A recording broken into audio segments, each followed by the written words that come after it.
Party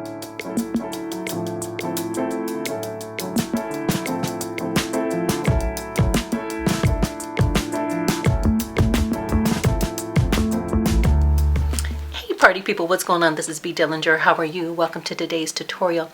In today's video, we're actually going to be discussing glues. So now if you're asking yourself, well, what is there to know about glues? Well, there's a lot to know about glues because not all glues are created equal, and there are a lot of different glues out there on the market. For this particular video, these are the glues that I use. Now, if you've been following my channel, you know that I am specifically only focused on leather. So the glues that I'm demoing are for that particular end use. So without further ado, let's get into it. So the first thing is that here's a product called E6000. If I'm ever adhering rhinestones and some different embellishments. The great thing about this particular glue, I think you guys can see that, is that it is clear and it dries clear. So here are a few loose pieces, and I also have a piece of bonded leather. So I'm just going to attach these together.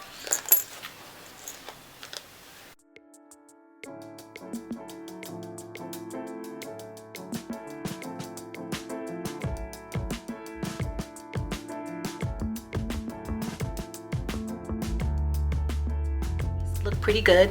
They've only been on there for about maybe 5 minutes or so, and if you can see from the camera, I think you guys can see that it is drying clear, and I think that's a great attribute.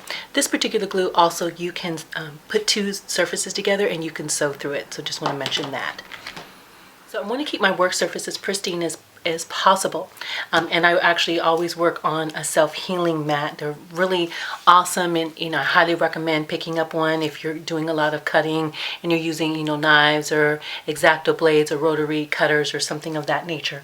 Anyway, so what I always try to do is protect my work surface. So here's my life hack.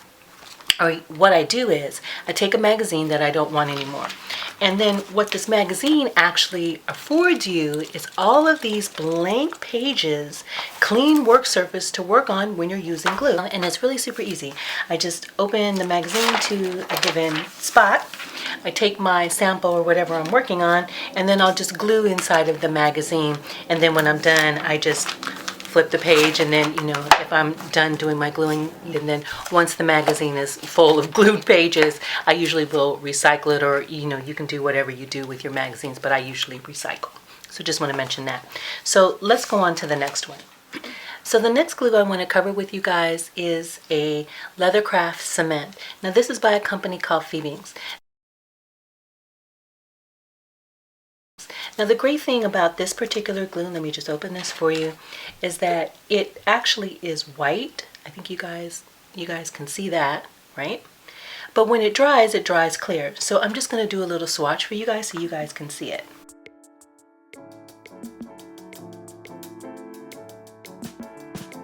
If you guys take a look at this has been about 5 minutes or so, and you can see that it's already drying clear, which is great. Also, it's still remaining very flexible. Once you put like two pieces of this together, because this is a bonded leather, you would still be able to sew through this. You can't with this one, which is the Barge. And I'll talk about this a little later in the video, but this particular glue you cannot sew through. So I just want to mention that, and I'll get to that in just a second. Again, going back to this one, really great product. All-purpose glue, the price on this is fairly reasonable. If you just need something to get you through, I would recommend using it. The next step is this spray adhesive. Now I'm using a spray adhesive if I'm ever covering a large space. So I just have to say that I wouldn't use this for like a leather to leather application. I would use it for a leather to, say, non-leather or material or woven application.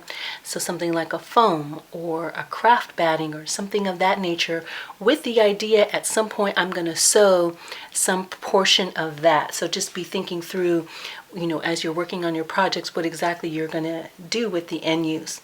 So I would use that, and then let me just spray a little bit of that for you guys, and I'm going to use this Life Hack magazine. And as you can see, it already squirted, it already kind of squirted off and is misbehaving.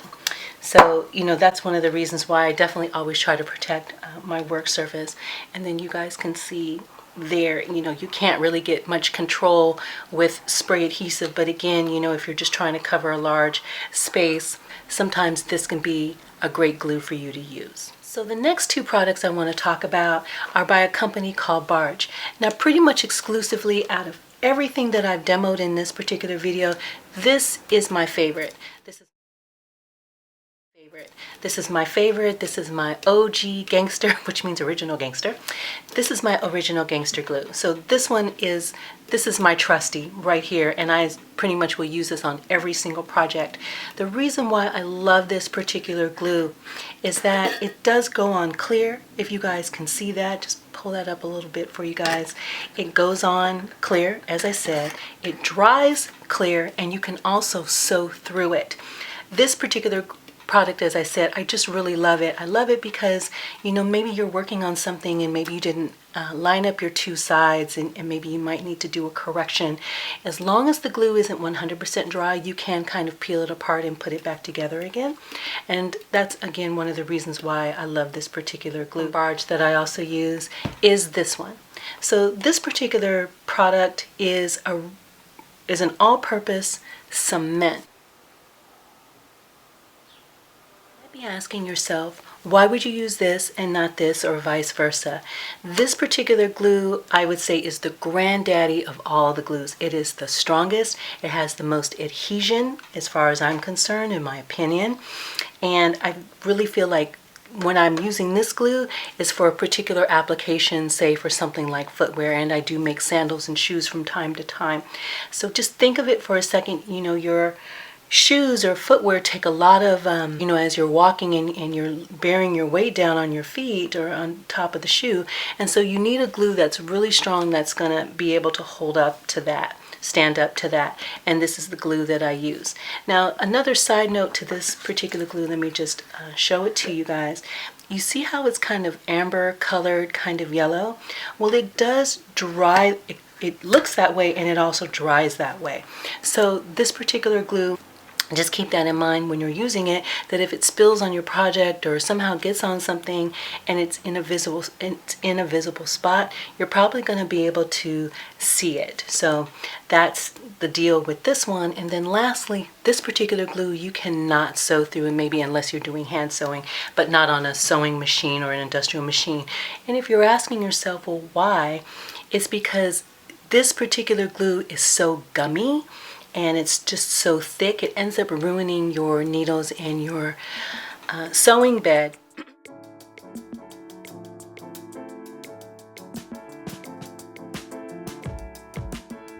Show you guys this one. So if you notice, like the lid on this particular product, where it looks like some has, you know, kind of some residue has gotten on the lid, once it's dry, it just dry yellow, and you can see that on the lid, as opposed to this product where, you know, there really isn't any on there, and it also dries clear. So just real quickly, my last life hack I want to share with you guys. So for these particular products, just a quick life hack is that sometimes these lids get stuck if you've gotten, you know, a lot of junk and gunkiness around the rim. So what I do is I'll take some Blistex or Carmex or Vaseline or something like that, and I'll just put it around the rim of the jar, and that keeps it from sticking, and also keeps your work surface, or keeps the surface of it from getting like all gunky and messed up. Things that I want to say about these particular products from Barge are that the smell on these are really, really strong.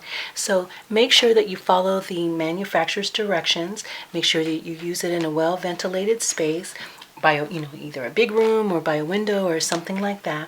And then also with these particular products, you are supposed to put glue on both sides of whatever you're looking to stick together, let it dry, and then press them together. That's basically following the directions. So now let me just quickly last show you. This is how the rubber cement looks when dry, and it's pretty dry now. And then here's how the all-purpose cement looks. And so if you can see, you know, it's drying kind of yellow. So just know that you know, if it's in between, you know, two layers, it doesn't really matter. But if this was to you know, if this was to spill over onto your project, you're probably going to see that. So I just want to point that out, and you can just kind of compare how these two look together. And got a couple of great tips from this particular video. Please make sure that you give it a thumbs up. If you're interested in following me and the different things that I'm doing with my channel, please do not forget to subscribe. I wish you bag success, and I'll see you next time. Bye-bye.